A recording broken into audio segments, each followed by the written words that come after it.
Viral વિડીયોમાં જોવા મળે છે કે શાળામાં અભ્યાસ કરતા નાના વિદ્યાર્થીઓ પાસે શાળાના પટ્ટાંગણની સફાઈ અને ગ્રીલ સાફ કરવામાં આવી રહી છે। આ કામ શિક્ષકોની હાજરીમાં જ થઈ રહ્યું છે। આરોપ છે કે અભ્યાસ માટે આવતા બાળકો પાસે અભ્યાસના બદલે કાળી મજૂરી કરવામાં આવી રહી છે। વાયરલ વિડીયોમાં જોવા મળે છે કે શાળામાં અભ્યાસ કરતા નાના વિદ્યાર્થીઓ પાસે શાળાના પટ્ટાંગણની સફાઈ અને ગ્રીલ સાફ કરવામાં આવી રહી છે। આ કામ શિક્ષકોની હાજરીમાં જ થઈ રહ્યું છે। આરોપ છે કે અભ્યાસ માટે આવતા બાળકો પાસે અભ્યાસના બદલે કાળી મજૂરી કરવામાં આવી રહી છે। આ મામલે શાળાના આચાર્યએ પોતાની ભૂલ સ્વીકારતા જણાવ્યું હતું કે અમે અમારી ભૂલ સ્વીકારીએ છીએ। હવે પછી આવું નહીં થાય। અમારો ઉદ્દેશ્ય બાળકો પાસે સફાઈ કરવાનો નહોતો, પરંતુ વિદ્યાર્થીઓમાં સ્વચ્છતા પ્રત્યે જાગૃતિ લાવવાનો હતો। જો કે આ સમગ્ર મામલે ગંભીર બનતા નગર પ્રાથમિક શિક્ષણ સમિતિએ તાત્કાલિક દખલ કરી છે। સમિતિના અધ્યક્ષ રાજેન્દ્ર કાપડિયાએ આ ઘટનાને ગંભીરતાપૂર્વક લેતા જણાવ્યું હતું કે આ બાબત યોગ્ય નથી। અમે વિડીયો જોયો છે જેમાં બાળકો પાસે સફાઈ કરાવાઈ રહી છે, જે સંપૂર્ણપણે ખોટું છે। તેમણે વધુમાં જણાવ્યું કે શિક્ષણ સમિતિ દ્વારા સર્વ શિક્ષા અભિયાન હેઠળ શાળાઓને ગ્રાન્ટ આપવામાં આવે છે। તાજેતરમાં સફાઈ માટે વધારાની ગ્રાન્ટ પણ પૂરી પાડવામાં આવી છે।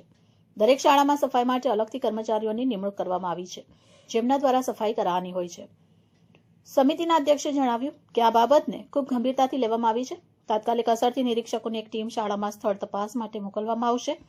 આ ટીમના રિપોર્ટ બાદ જે પણ કસૂરવાર હશે તેની સામે ચોક્કસ પગલાં લેવામાં આવશે।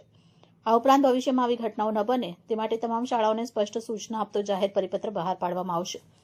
આ પરિપત્રમાં એવી સ્પષ્ટ સૂચના આપવામાં આવશે કે કોઈપણ શાળામાં વિદ્યાર્થીઓ પાસે સફાઈ કે અન્ય કોઈપણ પ્રકારનું શ્રમ કરાવવામાં ન આવે। શાળા નંબર 307 અને 308નો એક વિડીયો વાયરલ થઈ રહ્યો છે અને કોઈક શિક્ષક કે કર્મચારી દ્વારા બાળકોને સૂચના આપીને ગ્રીલની સફાઈ કરાવે છે એવો વિડીયો વાયરલ થયો છે। હમણાં જ મારી પ્રિન્સિપલ સાથે પણ વાત થઈ।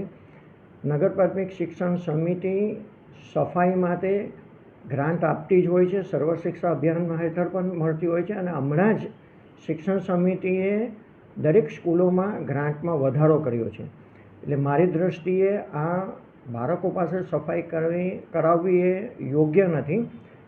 પ્રિન્સિપલ જોડે વાત થઈ છે, નિરીક્ષકો એ તપાસ સોંપીને આ કઈ રીતે થઈ રહ્યું છે, શું થયું છે એની તપાસ કરવામાં આવશે અને ચોક્કસ એમાં કાયદેસર પગલાં ભરવામાં આવશે।